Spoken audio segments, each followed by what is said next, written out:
crazy. So I got confirmed as a registered voter in New York, and I got really excited. So I wrote on my blog on Tumblr that my voter registration went through for New York, and 4 days later I noticed that all these notes have compiled on that one post, and when I looked closer I saw that the Barack Obama campaign Tumblr, which is just Barack Obama, had reblogged it.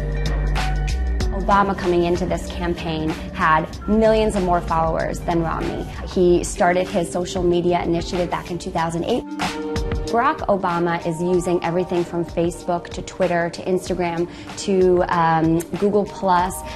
He has a blog on the microblogging site Tumblr. The user base here is a lot younger than on some of the other sites. So he's having a little bit more fun with it. For example, at the top of his page, which was just posted about an hour ago, is a quote from Bruce Springsteen. His team is kind of scouring the internet to see what's popping up that mentions him and kind of reflects the voice of the campaign. If you look historically back to Roosevelt and Reagan, you sort of see that the candidate who seems to understand technology often has an advantage sort of going in, because they use technology to show that they are up with the times, if you will, that they know how people talk, that they know how people communicate. Romney's definitely excelled on Twitter. When news is breaking, they're watching this the same way reporters are, and they're injecting themselves into the conversation and sort of rallying the base that's on Twitter, and they understand that that's where reporters are talking and that's where the narrative or conversation is getting set. I think on Facebook he's maybe seen a lot more engagement per person, but he's notoriously bad at Tumblr.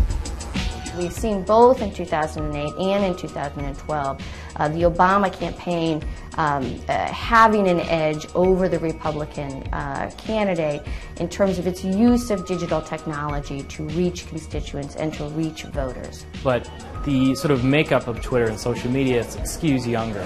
We track basically every poll that's out there and we average them together. And if you look at the demography of the two political parties, obviously if you're older in America, you tend to be a little bit more conservative and possibly vote Republican. If you're younger, you tend to be a little bit more on the Democratic side. That necessarily sort of works out. The Obama campaign is likely to sort of get more retweets and more mentions on Twitter.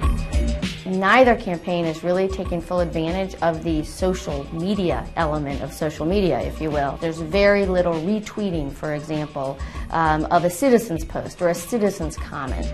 Like I said, seeing it reblogged by the campaign Tumblr was so unexpected, made me feel like what was going on with me actually didn't matter.